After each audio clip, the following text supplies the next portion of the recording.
Hey guys, and welcome back to the Geeks of the Multiverse podcast. Today, I'd say we, I'd say we have some fairly lengthy topics for you. Starting off with projects we'd love to see get made, whether this be on TV, in movies, live action, or animated, doesn't really matter. Next, moving on to fan casting Marvel characters. Of course, the MCU has a large caliber of characters it's already in use of, but there are still plenty from the comics that it has yet to tap into. So we thought we'd try our hand at fan casting some of these characters. Next, we will be talking about the Venom 2 title reveal. This is a mildly controversial one. I'd say not many people are a huge fan of it, but we'll talk about it a little bit later. Spider Man's future in the MCU, and whether he has one or not, and if he does, where would he go? What would he do? And finally, Thor Love and Thunder reveals by the director Taika Waititi himself on an Instagram Live, and a little quote from Chris Hemsworth that really gets us excited about the film. So, my name is Brandon. And I am still Will. And this is the Geeks of the Multiverse podcast. So, without further ado, let's get into it. Finally! Jesus Christ, you honestly don't know how many takes. I mean, I fudged that one a little bit, but I couldn't be asked to It's fine. It's fine. It's fine. It's fine. Quality content. Yeah. Quality content. That's what they come here for. Right, all 22 of them now. So, projects we'd love to get made.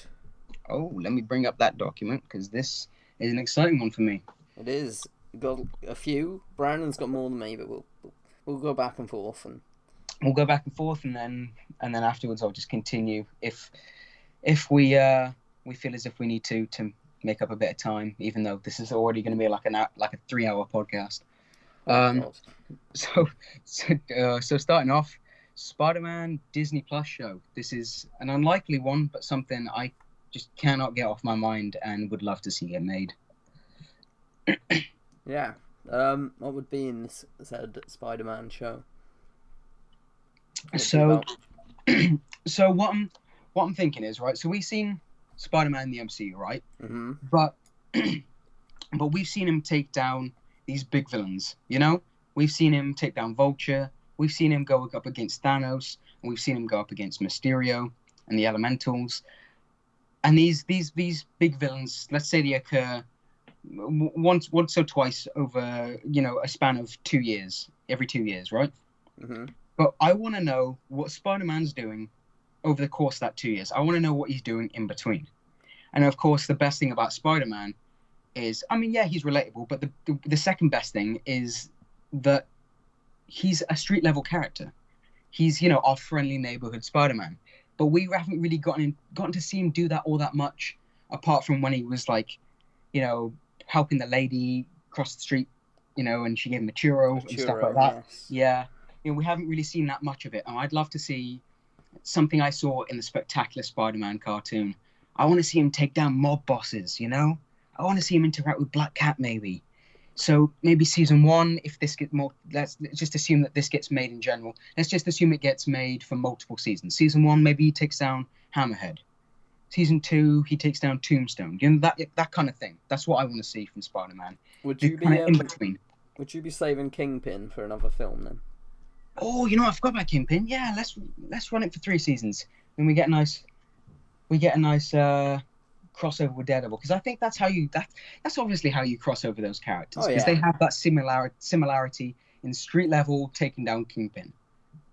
Of course, there's the possibility that he could be in Spider-Man 3 Home Run, home isolation, whatever you want to call it. Because obviously the delays mean that the contracts will be up for Daredevil. The holding contracts for Netflix will be up. Yeah. But I feel like they're going to be using She-Hulk because that's the introduction they want to make. They want to start introducing these new characters from Disney Plus, get that crossover going. Yeah.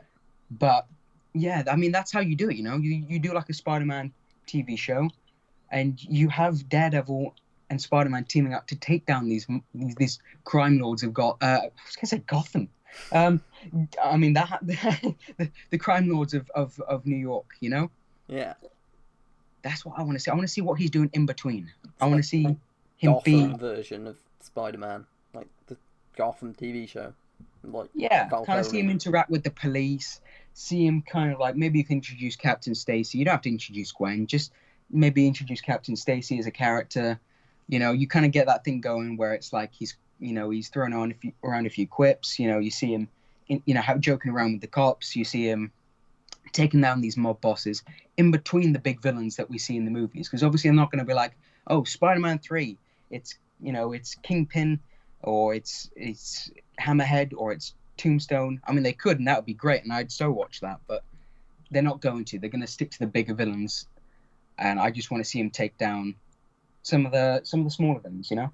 Yeah. So what have you got? This is one we discussed a bit before. But like a Batman Beyond film or a CW show or like an animated film like Spider-Verse sort of style. Oh, that'd be incredible. I mean, maybe not a CW show because I don't think they quite have the budget for like Neo Gotham. No. But yeah, like that'd be so sick. I mean, of any of those, I probably most want to see, and I swear there were leaks of this a few years ago, and I put it up back when I had the Comic Booker channel. I put it up on my Comic Booker Instagram. There were leaked photos of like concept art for a Batman Beyond animated movie. Oh. I swear that's what it was for. I can't quite remember. I might check it out. They were making a Batman Beyond game. It could have been that. That was shut down pretty quick. What were they? I think so. I didn't know that.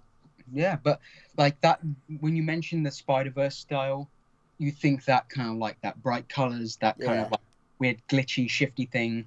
Like you think of like the almost like a comic book like style, and like, stylistic. And like the end bit where there's like future Spider-Man, forgotten his name. Is that? Oh yeah, 2099. Yeah, that is 2099. Okay. Yeah, that sort of stuff. Brilliant. Yeah, no, definitely go for that. Yeah, that's something. I think if DC want to rival Marvel in any sort of way, you try and go up against Sony Marvel, not Disney Marvel.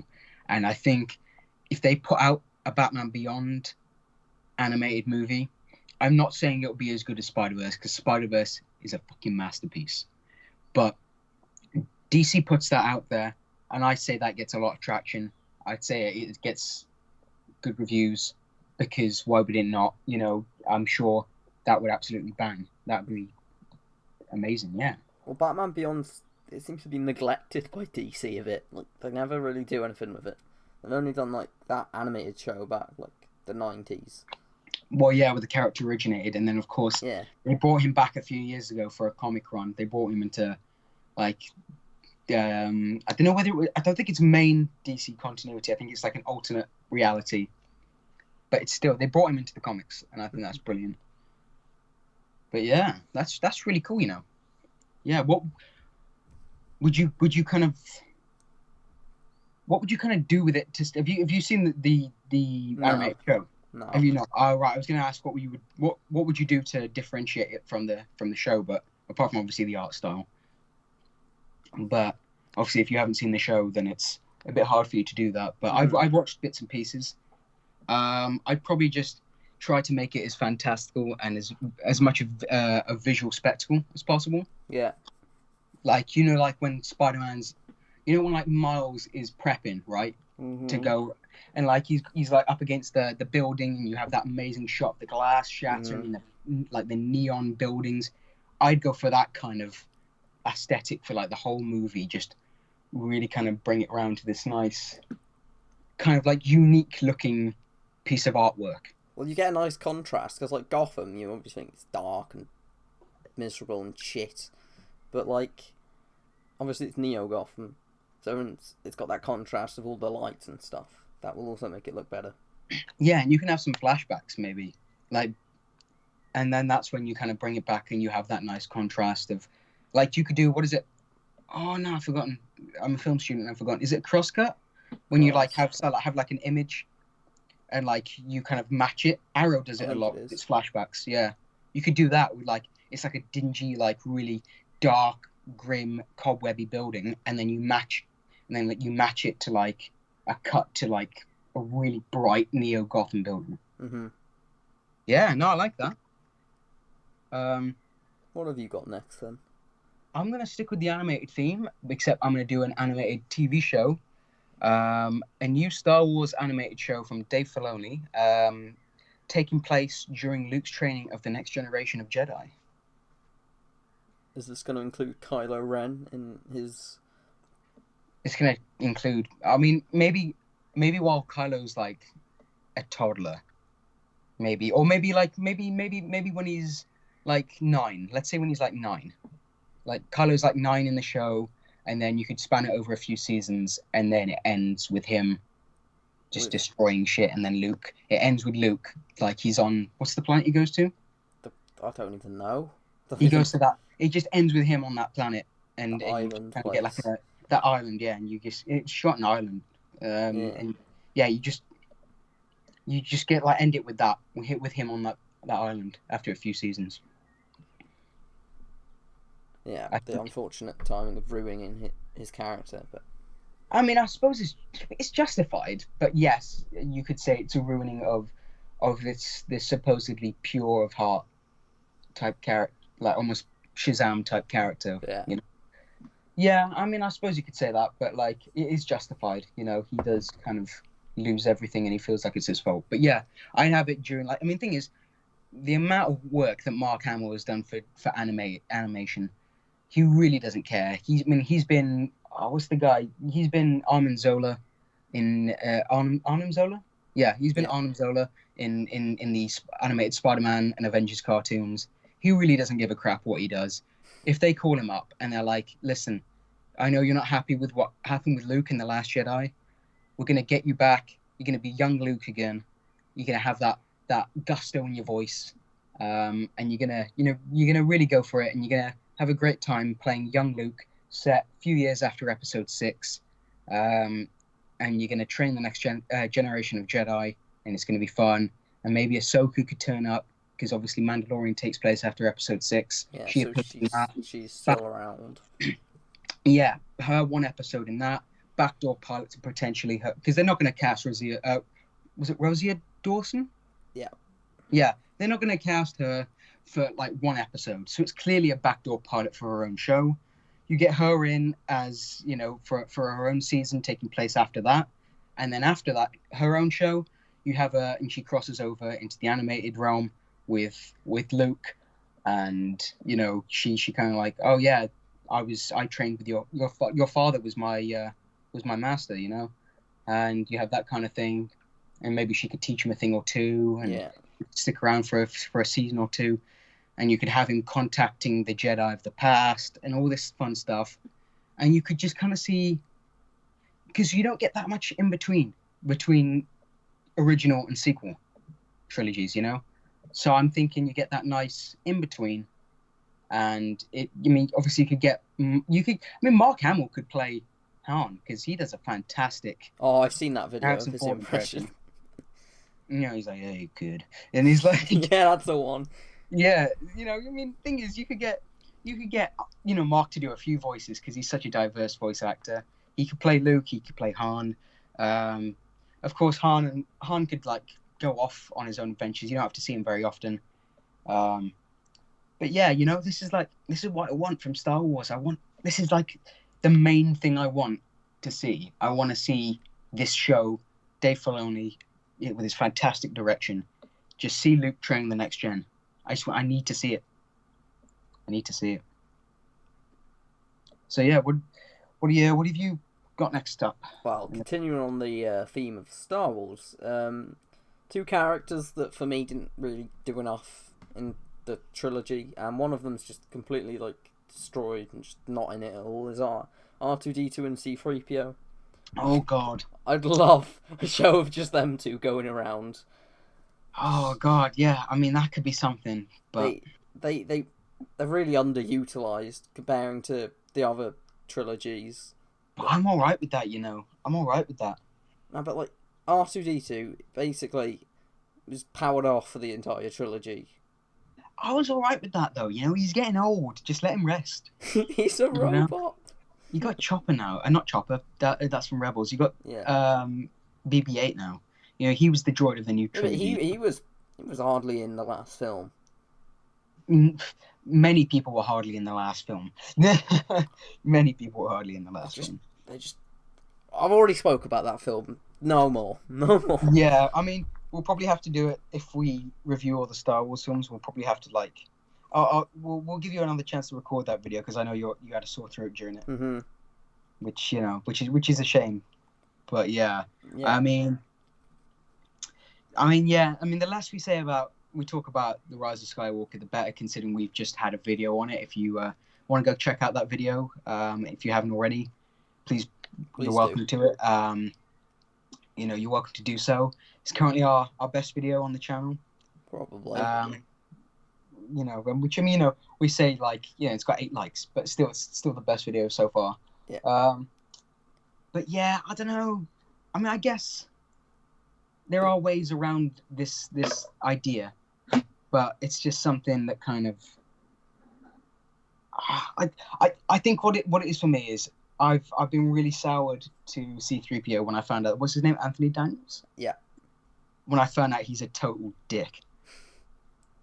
He insists that he's the only one who can play C-3PO. I mean, like, they tried to make it easier for you. They were like, we'll get someone else in the suit and you could do the voice. But he was like, no, I have to be the only one. And I just kind of go, it's a payday for him, isn't it? I guess it's a payday, but like even for like that one scene where like he was getting where C-3PO was literally getting destroyed in a factory in episode 2. He was like, no, I have to do it. They're like, you're gonna get yourself killed. He was like, no, I have to do it. And no. Ended up going for CG, but still, he, I guess I just soured on the character a bit since then. Well, it could be animated. Yeah, series. But he'll still be voicing it because he'll insist. Yeah, but I'd let him voice it. Oh yeah, of course. I mean, say what you want, but he is probably the only one it's a distinct voice. He's synonymous with the character. Yeah, it could be animated. It'd just be a laugh, to be honest. Just them going around doing random I prefer stuff. it to be animated. Like you do like a limited series. You could do it like shorts or something like that. It's just like animated, and they go around and it's R2 and him on adventures. Let's say in their prime. It could go through like every year of the show. Like, you could have like 6 episodes. 2 of them like Clone Wars era, 2 of them Rebellion, and 2 of them the rest of them. The rest of them. Don't even know what to call it. Resistance, isn't it? Yeah, but what are they resisting, Brandon? They are supposed to be the more powerful people. Yeah, but who's actually in control? Leia, but no one seems to give a shit when she asks for help. Mm-hmm. And then all of a sudden, Lando, got a pansexual pilot turns up, and everyone's like, no more. Stop. Let's follow this guy to this what would you call it, navigatable planet. It's just like, and then fucking millions of them turn up at once. Anyway, the less we talk about. Yeah. What's your next one then? Because we've got a long podcast ahead of us. I feel like it's going to be anyway. So, what's next on my list? Hulk versus Wolverine. Oh yeah, that's got to happen. Would you have that as Wolverine's first film in the MCU though? Yes, I would. Because that's his first appearance in the comics. I would have it. Hulk. You could call it Wolverine. You could call it Hulk versus Wolverine. You could call it whatever, but I don't care. Kevin Feige's talked about it constantly. So has Mark Ruffalo. So have the Russo brothers. It's got to happen. It's like you can't. Most of the biggest people at Marvel currently, working there, have talked about it. So you just can't not include it. How would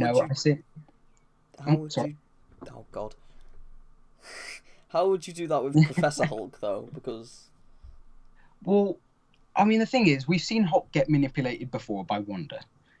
So it's not the first time. I mean, people's minds, no matter how smart you are, no matter how strong you are, you're easily swayed when there's some higher being. We've seen it with all the Avengers. In Age of Ultron. So I'd say you have it so like maybe Hulk interacts with him. They kind of butt heads a little bit, but then there's this magical being, whoever it is, some dude with powers, and that he you know he let's put it simply, he unleashes the beast, and for a battle, no longer than that, but just during the battle, you unleash the beast, and you have them fight, and then after that they kind of like, oh crap, so there's clearly like a big bad we need to take down. So they obviously team up. You kind of Batman versus Superman. I was thinking that. I was thinking this is just Batman versus Superman. It is, but it's better. Oh. Yeah. I mean, don't get me wrong. I'm one of the few people who does really like BVS. Apart from maybe the Doomsday part isn't so great, but yeah, I'm someone who likes BVS, but I'm not gonna lie, Marvel Studios would obviously do it better. Mm-hmm. This is where all the Snyder fans unsubscribe and attack me in the comments. I'll give them something to like us in a minute. Oh, I'm excited for this. Oh no, wait, no, I'm not. Oh no, I've just looked at the list. No, I'm not. No, it's all right. It's all right. I've got my reasons. You know what? I'm just gonna get onto that right now. We've got to get it over and done with as soon as possible. Just give me Hulk versus Wolverine, his first outing. It's gonna be awesome. Maybe do it like arcade, and he's controlling them. But yeah, get on with yours, and I'm gonna go. I'm gonna sit this one out. Release the Snyder Cut. But my main reasoning for this is because I don't think it would be a whole lot different from the actual film, and I think it would prove a lot of people wrong about what they think about it. Okay, I'm back. I thought I'd be setting this one out. No, I'm not. I'm not saying I'm not some elitist who thinks that it would save everything, because I don't think it will be that different. Because the reshoots they did only changed about 15% of the film or something like that. So yeah, the majority of the film was basically the original, but just with color all these grading. People out here saying that Zack Snyder is a goat. I'm sorry. He is in no means the greatest of all time. No. I mean, I guess it's subjective, but still, he is in no means the greatest of all time. I just thing is right. People are only excited about Snyder's thing because A, it's a forbidden fruit, right? And B, because he obviously told us his 3-movie plan. But if we only get, thing is with the Snyder Cut is it sets up more, and if we do get a Snyder Cut, yes, it will be riddled with unfinished CGI, storyboarding, and missing lines. But the thing is, we won't be able, if they like, okay, HBO Max, let's throw it on there. We'll just we'll throw the storyboards on, unfinished CGI, whatever. We don't care. We're just gonna give it to them. We'll get that way. HBO gets their subscribers from all the Snyder Cut fans, right? Mm-hmm. The thing is, you're not gonna get Zack Snyder's vision no matter what. No, the DC is basically gone now. Because the thing is, right? Yes, people saying, "Oh my God, his vision was so good," but his vision was over the course of 3 films. With the Aquaman movie, and you'd have a hand in everything. Thing is, you're not going to get that, even if you do get the Snyder Cut. So Ben Affleck, he's done. Yeah. Henry Cavill, he could come back, but he's with The Witcher now. He's enjoying himself. He's doing a character that he loved, much like Superman, but The Witcher's actually treating him right with it. Yeah. Ray Fisher, he still supports Snyder. My boy Ray Fisher, go check him out on Twitch. He's sick. Go check out his Instagram lives, his Tea Time Radio. Do all that. But he's awesome. But let's face it, his Cyborg movie is never coming, and he's never going to come back as Cyborg. I highly doubt it anyway. Ezra Miller, I talked about it on my channel, on my video on Wednesday.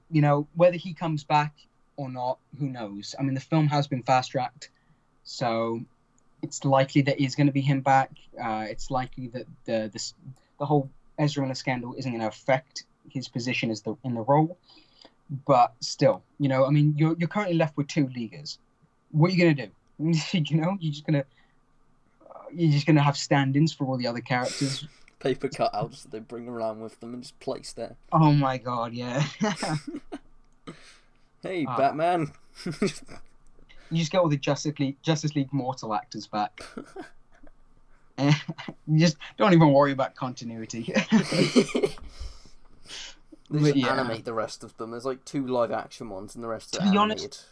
I hope the Snyder Cut comes, and I hope it's Whoa, whoa, whoa, whoa! right. No, I hope it comes, and I hope it proves people wrong. Yeah, Because I've been saying for years that it's not all that, and I've been angry at fans. I mean, I've not been necessarily vocal with it, but I've been angry with Snyder Cut fans for years, and they're starting to get on my nerves now with this whole HBO Max thing coming out. They're all like, "Oh, it's coming, guys! The Snyder Cut. That's why they've made HBO Max." And it's like, no, it's not. Shut up. So you know what? I hope it comes, and I hope it's. I mean, saying I hope it's not as impressive as people thought is mean of me, but that's only because I know it won't be. mm-hmm. Right? Hey, you know what? I could be proved wrong, but still, that's just my take. If Warner Brothers didn't do anything about like when all the actors came out saying release the Snyder Cut, then it's not coming, pretty much. No, but crazy things have happened. We're getting a Friends reunion on HBO Max, so who knows? Who really knows? I sure as hell don't, and I sure as hell don't care. Am I sad that Justice League wasn't good? Yes. Am I sad about family issues with Zack during the filming? Of course I am. But do I really give a shit about the Snyder Cut? No. I mean, there's still plenty of room in the actual film to span out and do more. Like, there's that post-credit scene that just doesn't go anywhere. Well, and it never will, because there's only 2 Justice Leaguers left. Well, they can do. Well, three with Flash, I guess. And Shazam will probably turn up. And yeah, I mean, we all know that these characters are still kicking it in that universe, but we're never going to see them again. They'll just be solo films from now on. Yeah, I mean, the thing is, References. right, if Flash comes out, and obviously we know they're doing a different take on Flashpoint, and Barry returns to the timeline, and it's changed, and Pattinson is Batman, the Justice League was never a thing. You could retcon a whole shit ton of things, but and then maybe a few years after that, you could get a Justice League 2, ignoring all the previous continuity. Mm-hmm. But you know what? That's not for me to say. And moving on to the next one. I think we should move topics now, to be honest. You know what? I think we'll pick our last few of our favorite things. So I know you've got your live action Spider-Verse. Oh yeah. And I've got, what's my favorite one coming next? You know what? I'm just gonna mention 2 more. Squadron Supreme. Anything. It's gonna be a real quick one. I'm just gonna passing comment. Just give me the Squadron Supreme. They're basically Marvel's literally copied the Justice League. Just give me Henry Cavill's Hyperion, Ben Affleck as Nighthawk. Get me all the Justice League from the DCEU, and just completely piss on DC. I'm not a DC hater. I love DC, but it'd be so funny to watch Marvel absolutely piss on DC and just have the Squadron Supreme with all of their actors. That would really tickle me. That one. Next one from me and last one. Oh no, two more. I got a few ideas. I'm sorry, I got 2 more. Strange Academy. Just give me Strange Academy. It's a new comic book coming up, and it's basically Doctor Strange and his sorcerer friends teaching a younger generation of sorcerers. Right? Yeah. You have it on Disney Plus. Have it set after Doctor Strange 3. You get the girl from Runaways in. She's a sorcerer. I can't remember her name. You get Dr. Voodoo, Doctor Strange. You get all these people. You get Loki. You can get all sorts of people teaching. You can get Wanda, and just get them teaching the next generation in a Disney Plus show. I think that would be wonderful. Just kind of like a school kind of thing, almost like X-Men but for sorcerers. And then lastly from me, Heroes for Hire on Disney Plus. Just give me that show. That's a way to give me the same actors from the Netflix shows, bring them back in the form of a Heroes for Hire show. You don't have to have them separately anymore. Combine them, because we all know that Iron Fist and Luke Cage were at their best when they crossed over. Now, moving on to your live-action Spider-Verse. Tell me about that. What's your plans? What everyone else thinks, really. Obviously, have Tobey Maguire, Andrew Garfield, and probably Tom Holland. I don't know whether it'd be interesting or not to incorporate animated parts into the film. Maybe just like a couple of sequences, like going through the Spider-Verse and all the different characters from the animated films, just as like just as an Easter egg. Yeah. I don't know whether that would be a good way for to transition like Venom and more whatever the Venom verse is doing, and combine it with Spider-Man. Don't know whether this would be a good way to transition them. Yeah. Yeah.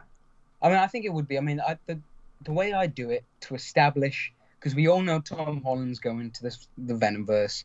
The way I do it to establish that as a multiverse project rather than in MCU, hence the continuity issues that it's brought up, is I'd have Tom Holland, Andrew Garfield, Tobey Maguire, live action versions of some of the characters from Into the Spider-Verse. I get Oscar Isaac because he was obviously voicing 2099 Spider-Man. Get him as Miguel in live action because he looks perfect for it. But then what you do is you also have another Tom Holland, right? And you could obviously have them two interact and be like, right, okay. So they could do the why do we look animated so thing, the pointing. Oh yeah, you could have like the animated pointing. I'm Spider-Man. No, I'm Spider-Man. Yeah, you could have that. And the thing is, like, you could establish why. You could explain that, like, why Andrew Garfield and Tobey Maguire look different, despite them being the same people. Is obviously the genetics. They were born at a different time, so therefore different genetics, different genetic code. But you could have obviously Tom Holland and Tom Holland being like, so we must have been born. Our universes must have been more similar than we are with the TASM universe. Yeah. And you could have like, okay, so how similar is your universe to mine? He could be like, so do you fight vampires and black alien sludges? And he could be like, no. You'd be like, all right then, so we're pretty different. And you could just kind of establish it that way. And you could just throw a passing comment. You know, it's just something to establish that Venomverse is clearly not MCU, but it's similar enough to have similar beats. That's the way I do it. Fair enough. Yeah. Because there's got to be something to acknowledge that it's clearly multiverse, because that just would annoy me with continuity issues. But the problem is, though, Michael Keaton's wearing his same clothes from Homecoming's ending stuff. Well, that's what I'm saying. It's a really similar multiverse, but there's different beats. Well, he's just in prison. Like, there's different things. There's differences such as Morbius existing as a vampire, and you know, there's differences such as Avengers, the symbiote. No Avengers. You know, just Spider-Man's the only hero. You could have like slight differences, but they follow similar beats. How long is this topic going to go? Oh wow, this is a long ass topic. This is a really long topic. But you know Brandon, what? Just go through them. Just go through my. Go through your massive list of fan-casted Marvel characters. All right, and we'll talk bang about them out. Go. Go! Jesus Christ. Okay. All right. So starting off, obviously, John Krasinski is Mr. Fantastic. Emily Blunt is Invisible Woman. That's a given. I don't think we even need to discuss that. It will be sad if it's not them.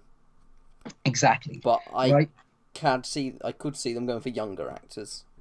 And that would make me incredibly sad. But you know what? I trust Marvel, but at the same time, please don't disappoint me. As far as Human Torch and The Thing go, I have a few. I'm easy. You could go for unknowns. You could go for, or at least people unknown to me. But I've got on my list just a few people: Zac Efron, Anson Elgort, Lucas Till, Taron Egerton, Alexander Ludwig. And then as The Thing, we've got John Cena, Ryan Hurst, Terry Crews, Jai Courtney. Any thoughts? Well, John Cena would be quite a laugh. Yeah, he's not really the best actor, but he was all right in Bumblebee. Yeah. Terry Crews, I would probably just laugh, to be honest. Yeah. No, I'd go with them. Yeah, I mean, the thing is, I would have gone for David Harbour. He'd have been my perfect pick, but he's in Black Widow, so. Oh yeah. Cillian Murphy, Joaquin Phoenix, Tom Ellis, Adam Driver as Doctor Doom. Yeah, few good picks there. Any ones you particularly want? Joaquin Phoenix would be probably the ideal one, but obviously he's in Joker, and I don't know whether he'd want to move over to MCU. I don't think it's necessarily that he be contractually obligated to stay with DC because it's a one-off, but I think Joaquin likes to try his hand at different things. I don't know if he'd want to do another comic book project. And Cillian Murphy, Those eyes, man. If that's all you see under the mask, you're scared as fuck. Tom Ellis, that's the guy from Lucifer. Yeah. And Miranda, but yeah. Oh no. God, you got to mention Miranda. Adam Driver, I don't know whether he'd be that great as Doctor Doom. That was the last edition. I just kind of thought, he's pretty intense. Yeah. But equally, sometimes he can be a bit too intense. And he overacting. Mildly so, yeah. Yeah. But if you've seen him in Marriage Story, he's fantastic. He truly is a remarkable actor. But moving on from that, something aside from the Fantastic Four, Songbird. I don't know if you're familiar with this character. Not really, no. I've got Lily James. Yes. Just if you want to do a little bit of research there. But she was in Baby Driver. She was in Cinderella. She was in Mamma Mia, Here We Go Again. Yeah. Fantastic at singing. Songbird was originally, if I have this right, I might not, but I think she was originally Screaming Nemi, and then she became a hero and changed into Songbird. Basically, she has vocal powers similar to that of Black Canary. Yeah, I was thinking Black Canary. That's about all I know, pretty much. Joe Manganiello as Kraven the Hunter. Mm-hmm. Of course, there is large rumors that Kraven and Scorpion will be the main villains of the upcoming Spider-Man 3. And who better to play the character than Manganiello? Because he looks fantastic in the role. He's athletic, and DC done him wrong. So we gotta save him from DC, even though he would have been a sick Deathstroke. Mm-hmm. I also would have said Momoa, but he's obviously tied up with DC and Aquaman. And Aquaman has more films coming out, probably. So. Yes, and an animated show. Yeah. Next up, either Bryan Cranston or Matthew McConaughey as Norman Osborn. Yeah. Your preference? Which one would you prefer? McConaughey. I see that more. He's A, younger, and B, that voice. Can you imagine that? If he ever does turn into, he's got that suave kind of look for the businessman. Yeah. But he's stern, and that voice. Could you imagine that voice if he became Goblin? That would make you shit your pants in the cinema. that really would.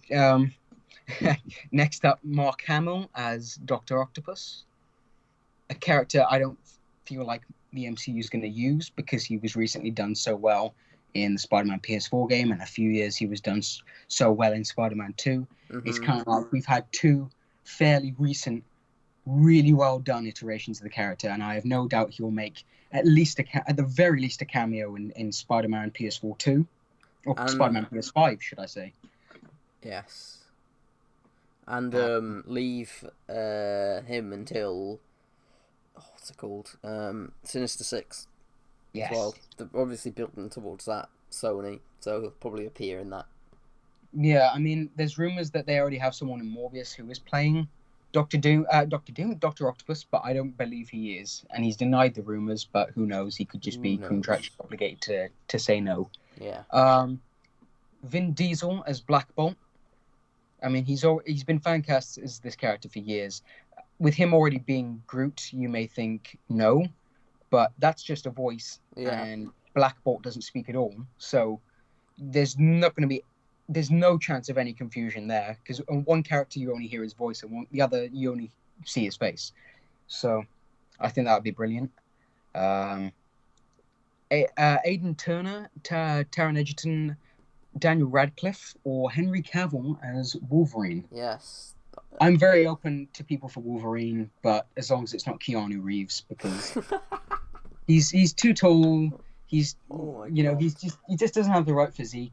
He's not got the right facial features. But yeah, just don't, please stop with the Keanu fan casting. Oh, I've got a plan for him later on in my list. Yes. Next up, Scott Eastwood, Jensen Ackles as Richard Rider. Yeah, I mean that one. I think if you are going to introduce a Nova, I feel like they'll probably more likely go with Sam Alexander for that diversity, having a Hispanic character. Mm-hmm. But if you are going to introduce Richard Rider at any point, I think them two would do it fantastically. Henry Cavill as either Sentry or Hyperion. I mentioned him as Hyperion earlier. If you don't do that, missed opportunity, since it's basically Marvel's Superman. But Sentry is another fantastic character. You slap another wig on him, just like The Witcher. He's fantastic. And he's also going to be mentioned again in a minute in a different character. Is he? Yes. Oh, yes, he is. Yes, he is. Yes, he is. Yes, he's on my list. Yeah. Nathan Fillion as Wonder Man. He was already playing Wonder Man in a scene in Guardians 2, but it got cut. Oh. So basically, in my head canon, he is already Wonder Man. But you know what? Get him properly. Get him in a good old suit. Get him in a comic accurate suit. Get him flying around the place. Just being awesome. Oscar Isaac as Spider-Man 2099. It's got to be. As I mentioned this earlier. He's got to. I mean, although he did kind of sort of shit on Disney during promotion for The Rise of Skywalker. So maybe not. Denzel Washington as Blue Marvel. He's just perfect for the role. You could have him as almost like the JSA are to the Justice League in the comics, almost like an elderly statesman, kind of like a Hank Pym to a what's his name? Scott Lang. Scott Lang. Yeah, you can have him kind of like he's a hero from a previous generation, but he's still kicking it. He's still being awesome. He's still all powerful. He can still lend a hand, but he can be more of a mentor role to the next generation of Avengers going out there, or any team that you should want him teaching in. Next up, Stephanie Beatriz as She-Hulk. She's the girl from Brooklyn Nine-Nine. She plays Rosa. Even though she can't actually be She-Hulk. Oh, yes. Actually, yes. Oh, you know what? I forgot that she mentioned that. Yeah. She put on her Twitter or something that she's too busy with Brooklyn Nine-Nine, but she'd love to. Yeah. You know what? Never mind then. Scratch that. Scratch that. Just ignore that one. Nothing was just said. To be honest, I'd be down for most. I'd be down for a range of actresses as long as it's not Ronda Rousey. Because if you've seen WWE or played, God, shit. And plus, just because a lady is muscular and thick set doesn't mean she's going to play She-Hulk. It's just because, obviously, they can CGI that. So that's that. Mark Strong as Professor X is something I'd love to see. Considering, he's bold and he's British and he's an actor. that's about what I've got. Yeah, I mean, thing is, he was already 2 DC characters, so I don't know if he'd want to do that again in Marvel. I don't know if he'd want to be another character, but he wouldn't have to do all that much, just sit in a chair. Norman Reedus as Ghost Rider. Yes. Johnny Blaze. Yes. It's got to happen. I mean, if you've seen The Walking Dead, he's perfect, isn't he? As long as you don't get Nicolas Cage back. Oh no. But I mean, you see him riding his bike around. He loves his motorcycles. You're like, yes. Just have him. They've clearly got plans for Ghost Rider in the future. You have him. You have Gabriel Luna as Robbie Reyes. and you just do that kind of team up thing. That'd be sick. Mustafa Shakir as Brother Voodoo. I've seen this one on a Boss Logic post. Yes. I think it's perfect, and he says he'd love to play the character. So why not just introduce him in Doctor Strange 2? Just yeah, man, perfect. And here we go. My plan for Mr. Keanu Reeves, or any got it down on the list as, or any lanky dude, as Silver Surfer. Yes. Yeah. You just have him like riding a board. You you imagine his voice. He's like, yeah, man. You know, Galactus is coming. Galactus is coming. He's coming, guys. But it's fine because I'm Neo, so I've got it. It's fine. We're all in the Matrix. He can't hurt us here. It's fine. It's just having riding a board. No, you're breathtaking. No, you're breathtaking.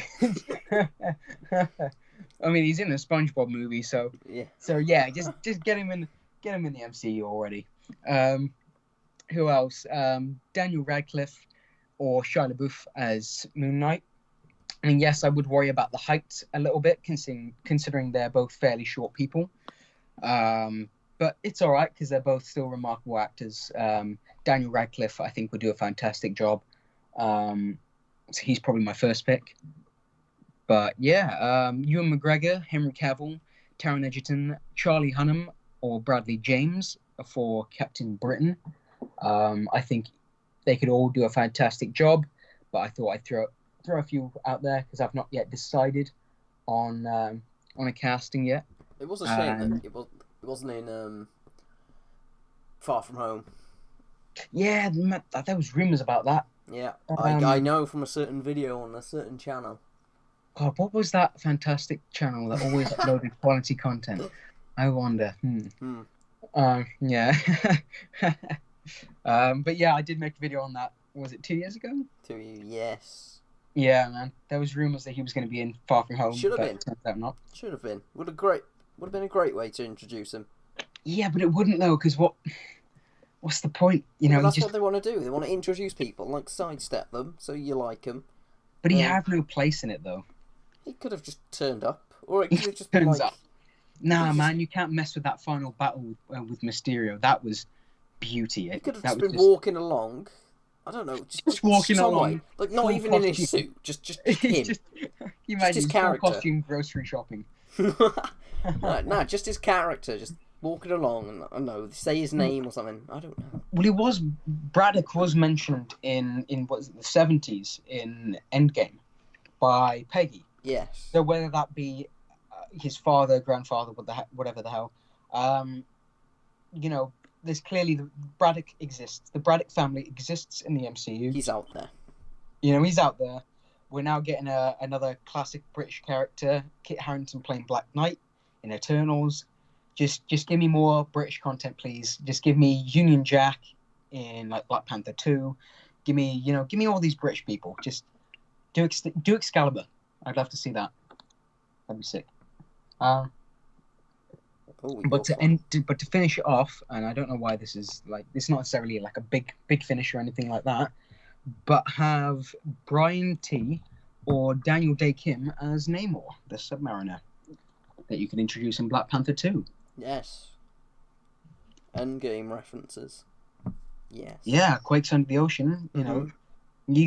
There's no way they just mention that, and it's like, all right, we're never going to follow up on that. He's very clearly going to be the villain in Black Panther 2. Mm-hmm. And I am all for it. Please, just we know the relationship between Universal and Disney are getting stronger. Please, just give me all that goodness. Give me all that Namor asshole content, because we all know that Namor is a bit of a dick.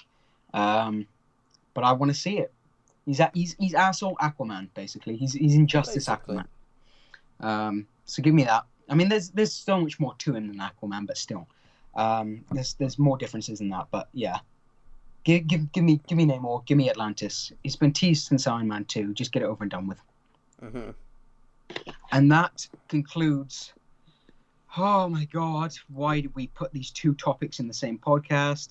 That concludes the two longest topics we'll probably ever have on a podcast. Hopefully.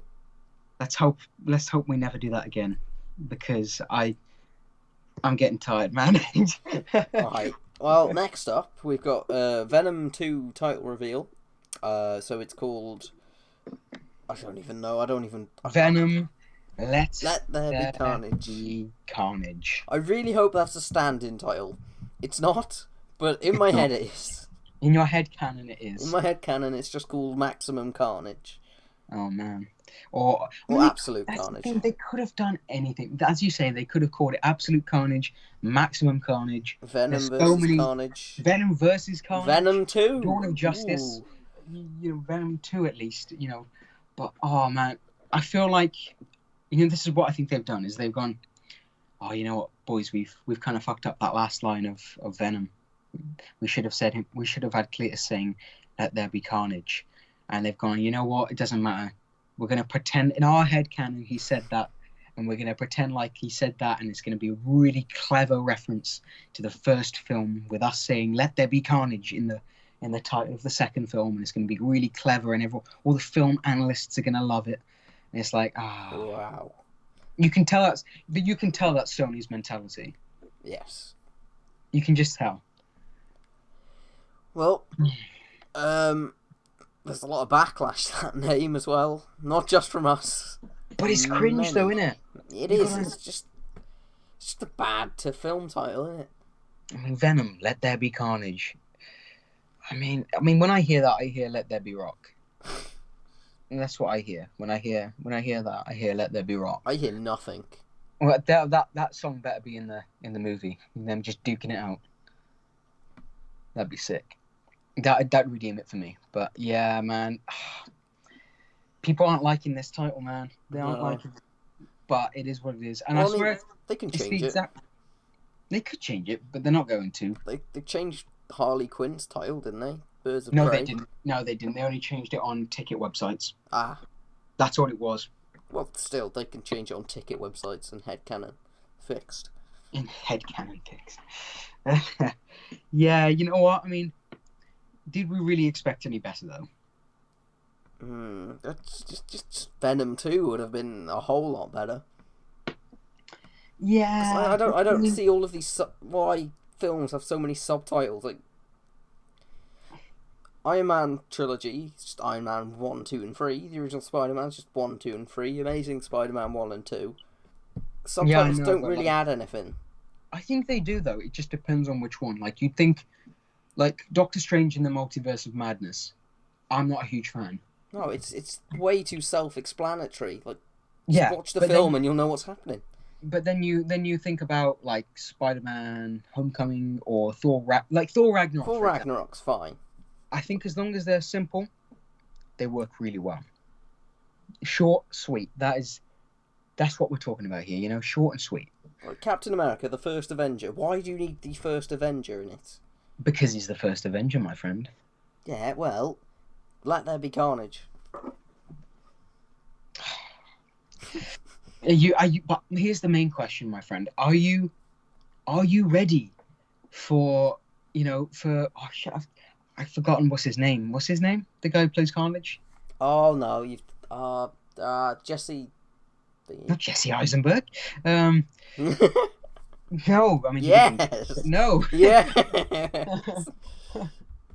He just replacing the whole film. Oh man, we'll just get Jared Leto. We'll recast it all. Yes. But no. Woody Harrelson. Woody Harrelson. Are you ready for Woody Harrelson chewing that scenery? Are you ready for that? Are you ready to hear him do it? Because you know he does it in that post-credit scene. You're ready to see his curly hair that does not look real in any way, shape, or form. Yeah, but he hasn't got it anymore. Now he's got this weird, like shaved at the sides, weird, like, comb-over thing. Oh, dear. Yeah, man. It looks really weird. I mean, I know... What was the casting, though? Like, there was, like, you get Cameron Monaghan, and that would have been perfection. You know what? In Venom 1, Venom, he looks like Sideshow Bob. He does. That's all I see. He really, really does. I mean, he pretty much is Sideshow Bob, though. Let's face it. But Cletus is pretty much Sideshow Bob. Well, in other news of Venom 2, I'm just Uh, going to call it that. I'm not calling it the whole title because it's don't too long. bother. Yeah. It's been delayed. We said last week that it hadn't yet, but now it has, and it's after Morbius now for some reason, and it's not going to be out of sync because post-credit scenes probably going to include Morbius or the other way round. Morbius will include Yeah. Venom. Well, this is what we complained about last week, wasn't it? Yeah, if this messes up just their timeline, that it's not that great anyway at the moment. And then in other news, a character called Null might be involved. I'm assuming you're more familiar with him than I am. Oh no, I've heard the name. You know. It's like Have... the god of all symbiotes or something. Oh no, I think I know who this guy is. He's got some sword that someone takes, and I can't remember which character it is, but Oh, I gotta Google this, but I think I know who it is. Yeah, doesn't he have like a red, like skull yes, thing on his? he's got like a dragon on his chest instead of And there's that like famous image. Well, I say famous. The most famous image of Noel is him sitting on a throne, is it not? I think so. Yeah, He's I don't know that much about him, but I do know of him. But why? Well, I mean, it would be a good way because they don't. I mean, they don't need Spider-Man, and they've got more to develop Venom with. But yeah, but you Eddie could Brock. just held him out until 3, unless it's a post-credit scene. Yeah, but no, it'll probably be the final act of the film, and just. Didn't he play a role in what's the most recent Carnage storyline? Was it Absolute Carnage? I don't know. I haven't read it, but I've. It's not that there'd be Carnage, that's for sure. Let me just read an article from. With Absolute Carnage coming up, let's take a look at the man pulling the strings of the revived Cletus Cassidy, the symbiote god known as Null. Yeah, I suppose. I mean, I haven't read Absolute Carnage, so therefore I don't really know that much about this character or about his connections with Cletus. Well, it's a pretty new character anyway. Well, he's introduced in the 80s and 90s. Oh, never mind. Yeah. Wait, who are we talking about here? I mean, what do you mean? Who's the new, who was introduced? No! No! I know what's gonna happen. What? I've got the film. I've pretty much got the script right here. Right, the article says that I'm reading. It says introduced in Marvel Comics in the 80s and 90s, respectively, Venom and its offspring Carnage became two of the publisher's most iconic villains. These symbiotes bonded human hosts Eddie Brock and Cletus Cassidy and wreaked havoc. However, the writer Donny Cates and artist Ryan Stegman, the symbiote drama went into full swing thanks to Venom's run. Blah blah blah blah blah blah. Basically, the heart of all his symbiote stories is that being known as Null. Basically, they're going to team up. I feel like they're going to fight and then they're going to team up. And basically, Batman versus Superman again. It's basically Batman versus Superman. Every film is Batman versus Superman now. I'm not going to read. Obviously, I'm not going to keep reading the article because I thought it'd get to the point a little bit quicker.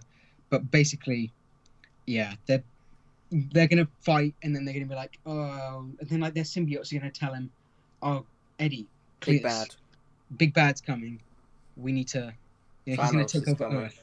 And, like, we need to strike a deal with each other. And we need to take down Null. Ah, man. Yeah, basically, he created the symbiotes as an army, but they eventually turned on him. Mm-hmm. Centuries later, his mental connection with the symbiote dragon, Grendel, ran him... Yeah, he's got a massive dragon. Yeah, he's got a big old dragon. Even after defeat, the piece of Grendel was bonded to Cletus Cassidy, a.k.a. Carnage. This has now paved the way for Null to spearhead the upcoming Absolute Carnage event. Null is using Cletus to collect everyone who was ever connected to a symbiote. This was all part of the process to free him from the galactic prison called, however you pronounce that, Kleintar? I remember. Who was the person that chopped off, in Guardians, it's Nowhere. Yeah. And you know how it's like a Eternal, no, not Eternal, the other one. Yeah? What, it's like a massive head. Oh, right, yeah, you mean the Celestial, yeah. Who was it that chopped that head off in the comics? Oh, I do know. Well, I can't think. Maybe you can have a quick Google while we talk about it. Okay, I'll have a look. But where are you going with this while you have a quick Google? the thingy's Null's sword was taken by someone else at some point, and that's what cut off the head of the Nowhere thingy. Oh, really? Is that comic canon? Because I actually don't know. Yeah, I was on a. It was on a video watch or something. Thingy. Article? Yeah, it was on a IGN thingy. All right, nice one. Yeah, well, you know what?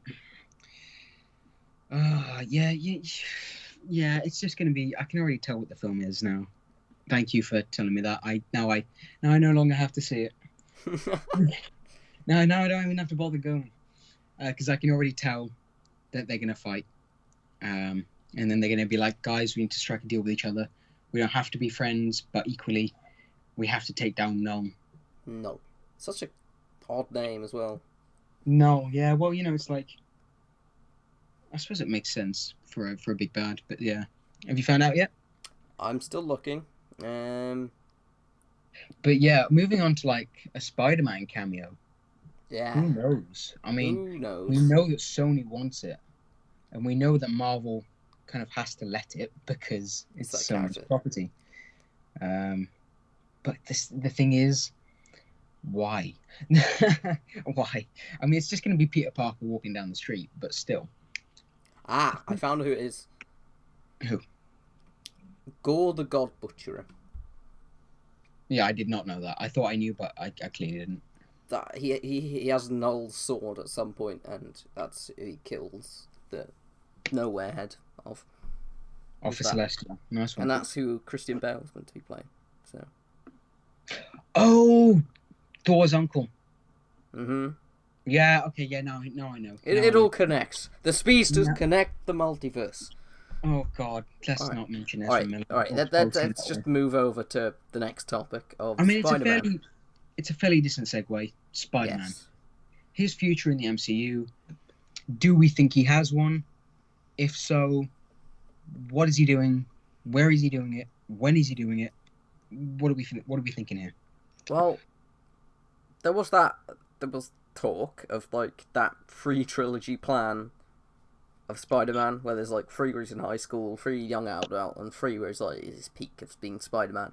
That was a long time ago now. Oh, Sony, you're assholes. You're all assholes. That would have been so fucking good. So good. And now he's got to go back to Sony at some point. Well, although Sony's the most in trouble, isn't it, out of Hollywood? Because they don't have that much.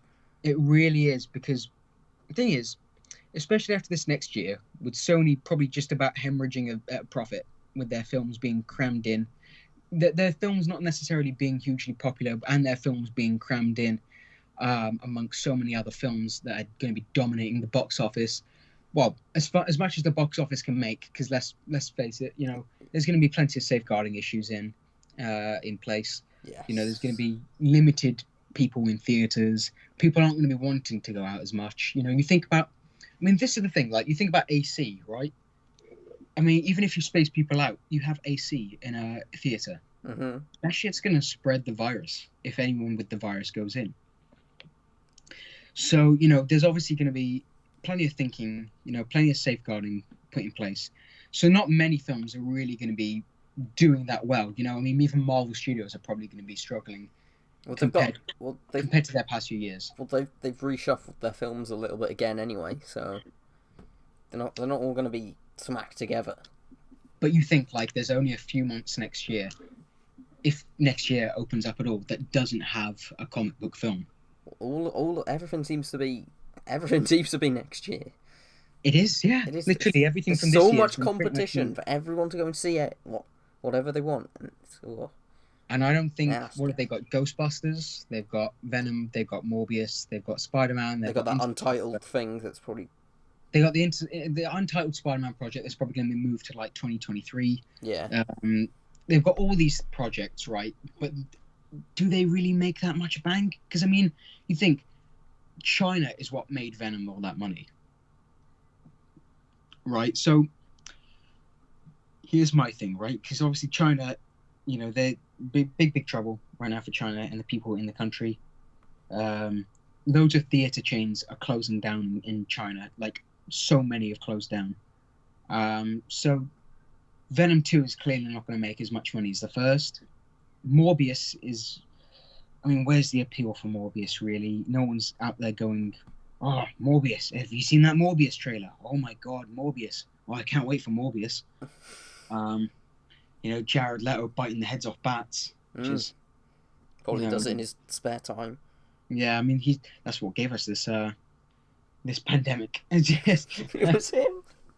It was him. It was Jared Leto preparing for Morbius. Sent a bat to method someone. acting.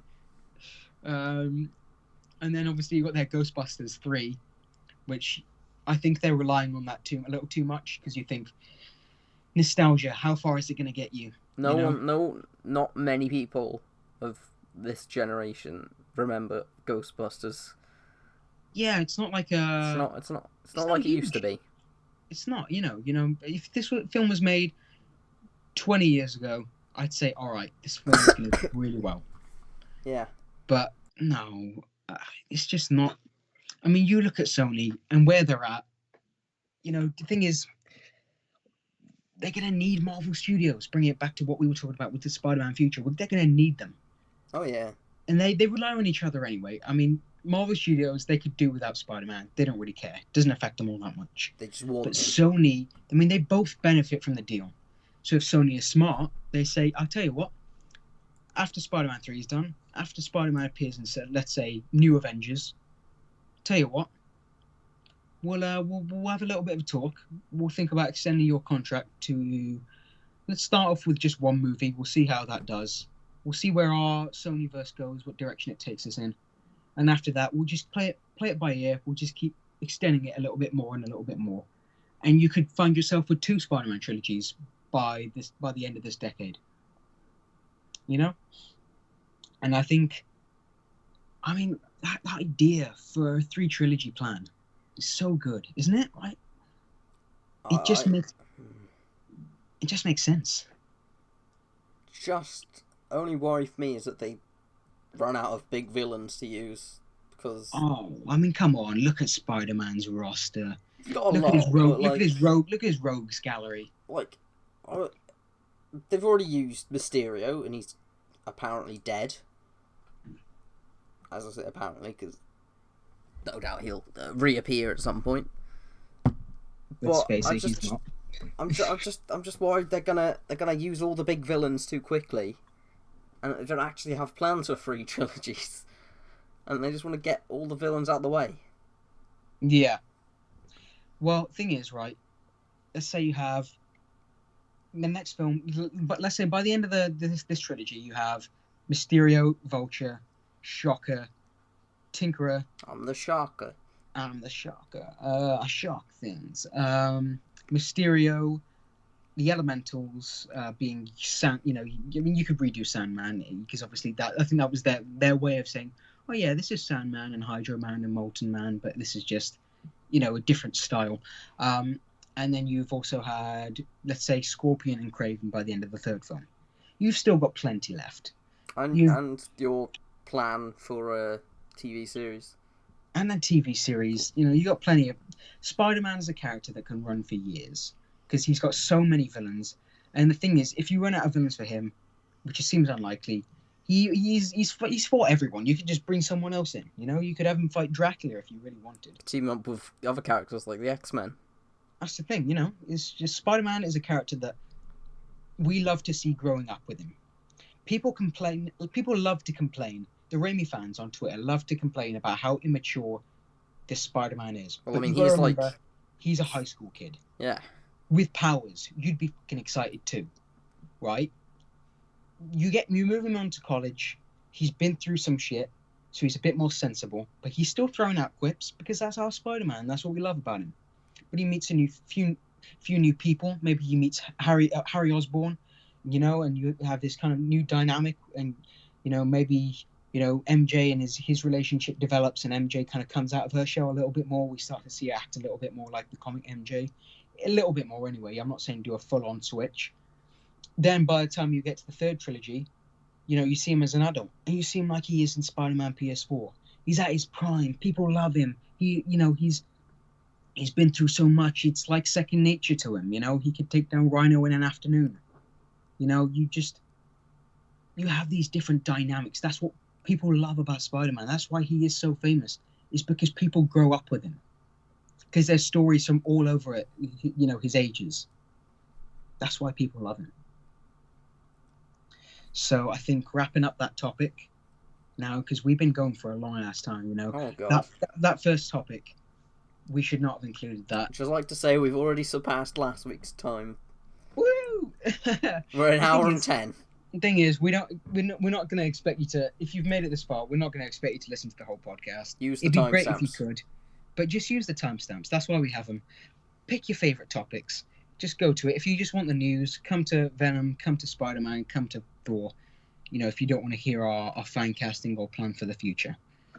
I think we just did talk a little bit too much, or should I say, I talked a little bit too much on that first topic. But moving on. Taika's Thor Love and Thunder reveals. Well, first off, another new release date. So this is now March 25th, 2022. It is indeed.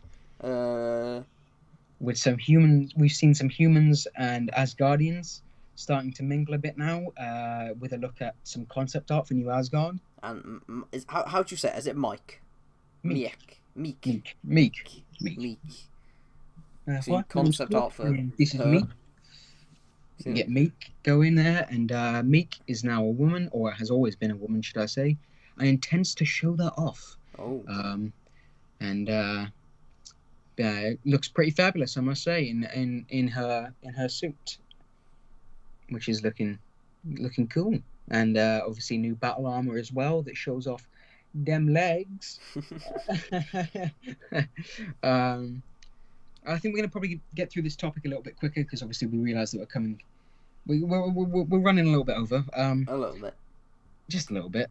But Taika has confirmed, or he could be lying, but I highly doubt he'll show up. Taika has confirmed that there will be no Silver Surfer to appear, and there are no words on Loki's appearance. But it's likely he's going to join the main continuity again, because why wouldn't he? Everyone loves Loki. Perhaps in a new guise, perhaps as Lady Loki, Kid Loki, any kind of Loki. Just probably the Loki show will transition him into a new actor or actress that will play Loki in a new form. Mm-hmm. With open, that opens it up for Tom Hiddleston to return in the future, but still, I digress. Star Shocks. Star Sharks. Yes. I have no words. Just Star Sharks. Just Star Sharks. The script is now on its fourth or fifth revision so far, and with Chris Hemsworth saying, where's the quote I put? Oh yeah, it's one of the best scripts I've read in years. It's Taika at his most extreme and best. If the version I read is the one we get running with, it's going to be pretty insane. So that's pretty cool. That is very, very good and pleasing to hear, because Thor Ragnarok's great. I'll get onto it a little bit later on how I feel about this movie, but we're just going to quickly rush through the news. Do you want to carry this next one about who they're looking for? Yes. So they're looking for a young African American or Black British actor around the age of 11 or 12 to play someone called Zapper. No idea who Zapper is, but they're meant to be intelligent, fearless, mature, and a laugh. Whoever Zapper is. Whoever he is, we'll be excited to see. I don't know if they specified male or female, so who knows? Who knows? But people are saying, and I really don't think it is, that it's either a race-bend Loki or Heimdall returning. And I highly doubt that it's either. No, it's just a new character, probably. New character, it's welcome. I'm excited to see new characters and build out this universe even more over the next Thor trilogy with Jane Foster. And also, in the movie, alongside Jane Foster, will be Christian Bale, now confirmed to be in the movie, to play the villain. We don't know who he's playing. But like I said, it was... There are plenty of rumours. Gore the God Butcherer. That's the one. There was also speculation for Better Ray Bill, but there's not a chance that they hire Christian Bale and Oh CJ God. over him, because you might as well just get an unknown, Yes. or at least someone a bit cheaper. Oh God, yeah. So apparently we're also going to learn more about Korg's backstory, which is very welcome to me. Very welcome. The Cronins, they're a entirely male species. And Taika says, and this is a bit of a weird one, that we're going to see how they procreate. Oh. Mm. Probably shit out rocks and they grow into people. I wouldn't be surprised. He says it involves a volcano. Oh. So I'm, who knows? Will there be a Korg sacrifice and we get baby Korg? Who knows? Baby Korg. I Play wouldn't on be the same surprised. It's beats as Taika. Guardians 2 with Baby Group, and now we've got Baby Korg. Yeah, I've got baby Korg. It's just high pitched. Piss off, ghost.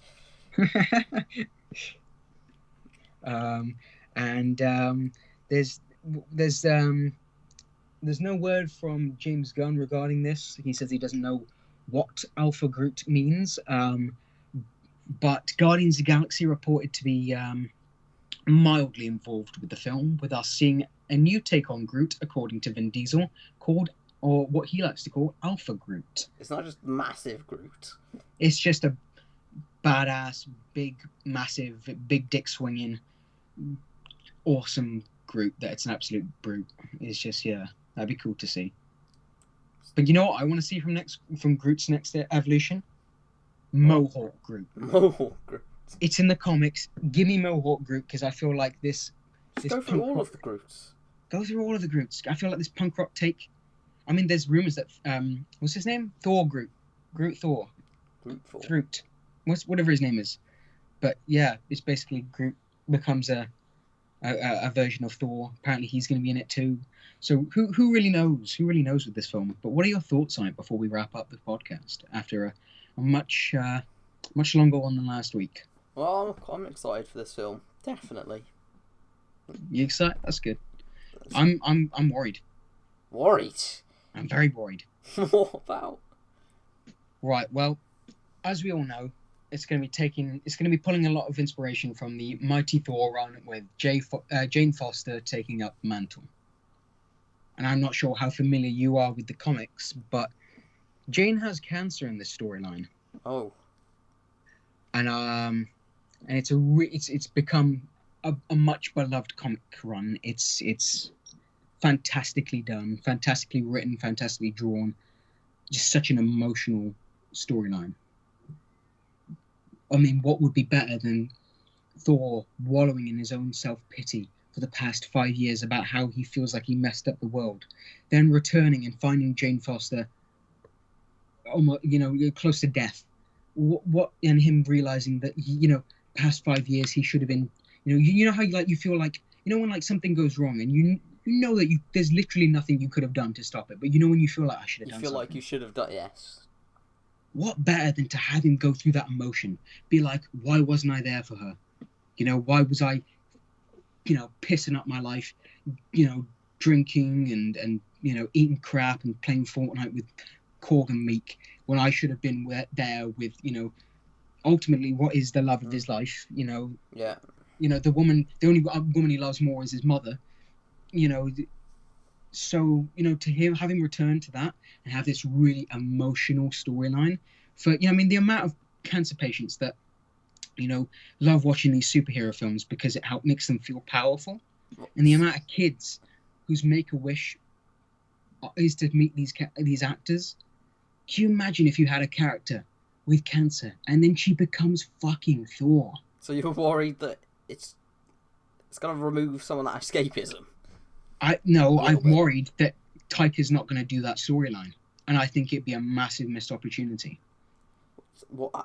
How is she going to become Thor then? I don't know. It's Taika, but let's face it, Ragnarok. Let's face it, Ragnarok was not Ragnarok. Ragnarok was like like World War Hulk mixed with a massive piss take involving Thor, and then at the end we had Ragnarok. I'm just worried that he's gonna include too much crazy stuff, much like how I felt about Guardians 2, how James Gunn multiplied everything that we loved in the first film by 2, and it felt too much. Yes. I'm worried that Taika is going to times it by 10, and we're going to get too much craziness, and we're not going to get any of that cancer storyline. And And so that's you're what worried they're going to remove like the emotional roots of the actual story and just go with fucking mental colours everywhere. Yeah, Happy, I'm worried it's going to be too many colours, too many jokes, too many fucking star sharks, and nothing from this really grounded, rooted, realistic, amazing storyline that could just be fantastic. I mean, this, if done right, that cancer storyline is fucking amazing. Could you imagine seeing that in live action? Well, that would be fantastic for all the people who feel so powerless in their time of like cancer treatment, and they see that film and they're like, oh, but she's got cancer. Oh, but now oh my god, now she's Thor. Now she's Thor. Oh, you know what? Anyone can be a hero. Now I'm a hero too. You know, could you imagine that in kind of inspiration? That'd be amazing. I would. However, I can see what you mean. Yeah. They probably. I mean, I have no doubt it's going to be a fantastic film. I'm just really worried about it. They just go the wrong way with it and just go too over the top and yeah. Exactly. Just forget about what should be driving the story rather than fucking star sharks. Yeah, that's my worry. But yeah, I think, what are we at now? Hour 50? Hour 47. Hour 47, isn't it? An hour oh no, because we've been on the call. It's not the amount of call. No, we were. That's right. Yeah, I forgot that we were talking for a bit before we started recording. But yeah, you know, it's safe to say this is a much longer podcast than last week. Next week, I promise you'll have a shorter one. We'll try and get it under an hour. I promise. I promise to stop talking. Well, it's probably because we had a lot in this week's podcast. So next week we'll keep it a bit thinner. We'll try and limit it to like 4 topics, lighter topics, and I'll try not to talk as much. And hopefully, any news that comes out this week could just go in videos instead. Yeah, because the thing is, dry period for news. Hence why we spent so long kind of talking about, like, for example, fan casts and dream projects, rather than news, because there's not all that much coming out. And as is typical with podcasts as they release, you know, once we've released the podcast, I guarantee you Monday there'll be more news. Ah, yes. Yeah. A lot of the news at the moment is just delays and. It's just delay based. Yeah, yes. It's very pandemic based, and we're trying to keep it light and breezy on the podcast. Yes, last week was kind of a bummer. We were talking about delays, and we're going to try and make it a little bit more bright, a little bit more happy, a little bit of escapism for you guys out there. Hence why, you know, we started this, and we're doing these long podcasts. So if you want a bit of time off, a bit of escapism, you can just stick on a podcast, do what you're doing, take a little listen. Yes. So, any closing words from you? No. Subscribe for great content. But yeah, make sure, if you haven't already, to check out maybe last week's podcast, but you probably won't after you watch this because you'll be tired. Actually, I do have closing words. Got some great videos coming out this week, actually. Forgot about that. We have. You got Wednesday, Arkham Asylum in 2020 review thing, which is does Arkham Asylum, it poses the question, does Arkham Asylum hold up today as a game? And it is a very good video, and we both love it. So please watch it, or Ezra Bella will come and strangle you. That was a rushed one, I will say, but we had to postpone the Arkham video because of that, in light of that recent news with DC's delays. Mm-hmm. Will's video, fantastic one. Make sure you check it out. It released on Friday, about him reviewing The Rise of Skywalker. I threw a bit of words into the script as well, so hopefully you'll get kind of a mix of views from the both of us there. Mm-hmm. As Will said, Wednesday we've got Arkham coming up, and Friday we haven't decided on yet, but I think you've got a Marvel video coming up. Yes, whatever happens, Marvel. Whatever happens with that, we'll be talking. We'll be talking about something. And then, so if you like what you saw here today, make sure, to consider subscribing, liking, leaving a comment with any ideas for the future. We'd highly appreciate that. Fan interaction is brilliant, and we'd love to get some ideas from you, rather than us thinking about oh God, what videos do we make? Any Marvel ones would be appreciated Ah, because yes. we're kind of running low on them We are running very low on Marvel videos. on the old list. And the one thing we're not running low on is time, because we've been talking for a long time. So without further ado, that is a goodbye from me. And from me as well. Goodbye.